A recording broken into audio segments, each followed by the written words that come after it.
Hey Womblers, this week we're off to Leicester Square. Let's do it. This is the 19th station we're wombling round. I do new stations every Monday. Here's our little station summary. So Leicester Square is a Zone 1 station. It's got 4 platforms. It opened in 1906, so it's one of those lovely old Leslie Green stations. Local authority area of Westminster, and it serves the area of the West End. It has 2 lines, the Piccadilly and the Northern line, and it is a very busy station.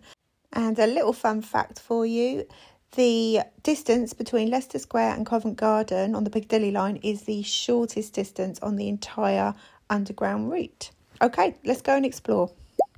It's a pretty standard underground station inside, usual sort of run-of-the-mill. You've got the labyrinth, you've got the escalators, you've got the ticket hall. It's nothing spectacular, but outside it is spectacular. So as you go out, you'll see the beautiful oxblood red tiles of the Leslie Green station, and they've even got one of these old, I don't know if it's a replica, but one of these old underground signs, which I love.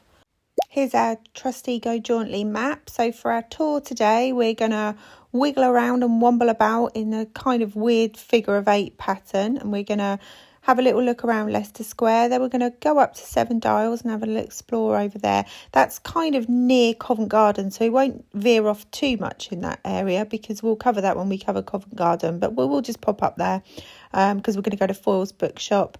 Then we're going to walk around SOHO and have a little look around there, find some blue plaques, and then head down to Chinatown and then back to Leicester Square station. As always, these maps are available to download for free in the free Go Jauntly app. I use the app. I love the app. I love walking, and I'm finding it a really, really good app. And I'm trying to encourage people to explore London more. So if you want to do this route, then the maps and guides are available to download for free from the Go Jauntly app. Not sponsored, I just like it. Okay, straight out the gate is Leicester Square, which means we get a Monopoly sticker. Woohoo! Leicester Square does have a little square park in it, oddly enough, Leicester Square, which is where we're headed now. Leicester Square is in the heart of Theatreland, and it's also where all the big cinemas are, where they do the premieres for all the blockbuster films. And it's also where you can buy tickets, like same day, next day tickets for some of the theatres in Theatreland nearby. Inside the park, you'll find some familiar faces from the screen. So you've got Indiana Jones, Harry Potter, Mary Poppins. Oh my God, I love Mary Poppins. Gene Kelly. On the day I went, it was raining, and there he was singing in the rain. Bugs Bunny, one for the kids. On top of the ticket booth, you've got Laurel and Hardy dancing around. There was also Batman and Wonder Woman, but I couldn't find them, so I think they must have been off saving the world. There was Charlie Chaplin, London Boy from Lambeth. My mate Paddington, he gets everywhere, doesn't he? Bless him. Mr. Bean, there was a homeless man asleep on the bench next to him, so I felt bad filming, but, it's London. You've got to take it as you find it, and that's fine. And in the middle, you've got Shakespeare, who is holding up a scroll that says there is no darkness but ignorance. And then if I pan round, just opposite the park, we've got our first blue plaque of the day, which is Joshua Reynolds. Okay, from Leicester Square, we're going to head east-ish towards Charing Cross Road. This is Cecil Court, which is now a beautiful little street full of bookshops. It's a lovely Victorian street. But back in the day, this used to be called Flicker Alley. You can see the blue plaque there, green plaque there. And it used to be like the heart of the early film industry. So it's named after Cecil Hepworth, who was a film pioneer. That industry sort of moved out of there now, and now it's a street, Victorian street, lined with gorgeous little bookshops. It's absolutely stunning. Here's Mozart's plaque because this is where he and his family stayed when he was in London. It's a lovely little street. Go check it out. It's got Diagon Alley vibes. From Cecil Court, if we pop out the other end of the alleyway, it pops us out on St Martin's Lane. On the corner of St Martin's Lane is Mr Fogg's Tavern. It's based on Jules Verne's Phileas Fogg Around the World in 80 Days character. So it's fictional, and that blue plaque is, you know, a pretend blue plaque. But I'm giving myself points for it because I love it and highly recommend popping inside. I didn't go inside, I didn't film in there. But inside it's like an old Victorian style tavern. It's very cute. From Mr Fogg's, we're going to carry on up St Martin's Lane, heading north towards Seven Dials. Now, like I said in the intro, Seven Dials is very close to Covent Garden, but I'm going to take you up there anyway.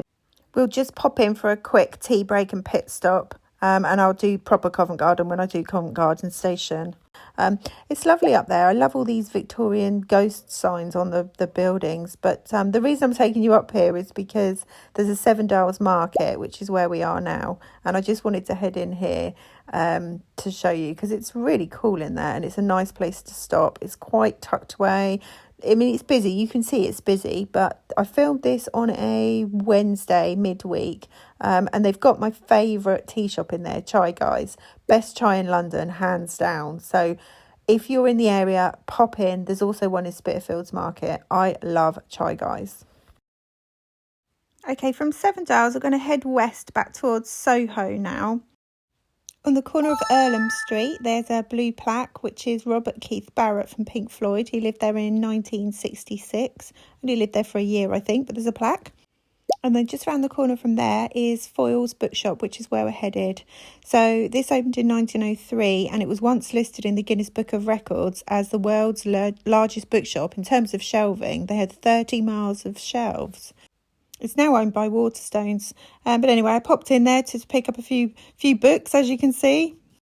From there, we're going to walk down Old Compton Street into Soho. Here's Old Compton Street. This takes us into the heart of Soho now.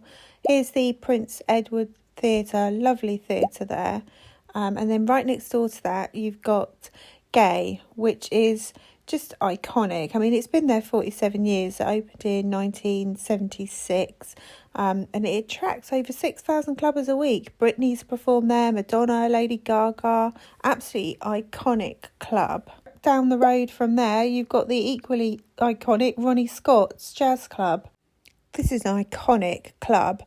Ella Fitzgerald has performed here. Jimi Hendrix performed his last ever performance here in 1970 before he died. And Nina Simone's performed here, so very iconic. And then across the road from there is Bar Italia, which is a lovely family-run Italian restaurant cafe that's been there since like the 1940s. Above it, in a room above it, is where John Logie Baird demonstrated the first use of television. So there's a blue plaque above it as well. Great place to head for a coffee and a cannoli. Okay, we're heading north up Dean Street now. If we carry on north all the way up and up, we'll get to Soho Square. But I'm not going to do that because that's so close to Tottenham Court Road. I'll cover that when I do Tottenham Court Road in a future episode. So for now, we're just going up here on the hunt for some more blue plaques. So here we are on Dean Street, round the back of the Prince Edward Theatre, and we've got a Mozart plaque, which is our second one for this tour, because we had a Mozart plaque down Cecil Court earlier. He gets around, doesn't he? Here's another blue plaque, not a proper English heritage one, but this is Frank Fogg, pawnbroker, antique dealer. Trading since 1883.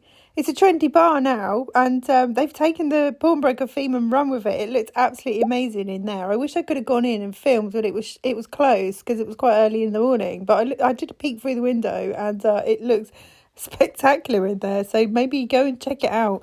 Just along from there on Dean Street is the famous Groucho Club, which is a private members club that opened in 1985. Very sort of popular with the likes of Stephen Fry, Caroline Flack, Harry Styles, Giles Cocker, Noel Gallagher. If you want to learn more about this club, read Lily Allen's book, her autobiography. I highly recommend it. And then just along from there, there's another proper English heritage plaque, which is Karl Marx. From the top of Dean Street, we're going to cut through a side alley and then come back down south, down Wardour Street.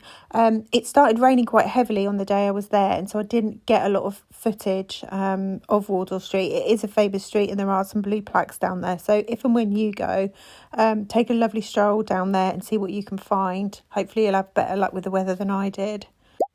Okay, so we're now in the beautiful Chinatown, which is absolutely stunning. Chinatown, back in Victorian times, used to be over in Limehouse, sort of East London way, and there used to be sort of opium dens and over there. But a lot of it got damaged during World War II, and so the community sort of moved over to here and established themselves, and they've been here ever since. There's lots of blue plaques down there. This one we're looking at is the Mont Blanc restaurant. Next to that, we've got Edmund Burke, and then just across from that we've got the poet John Dryden. Chinatown's great. I love to come down here during Chinese New Year. I always used to bring my son when he was little. They have like dragon parades and they put on a big show, and it's absolutely fabulous. It also looks really great all lit up in the evenings, and I hear the food's pretty good too.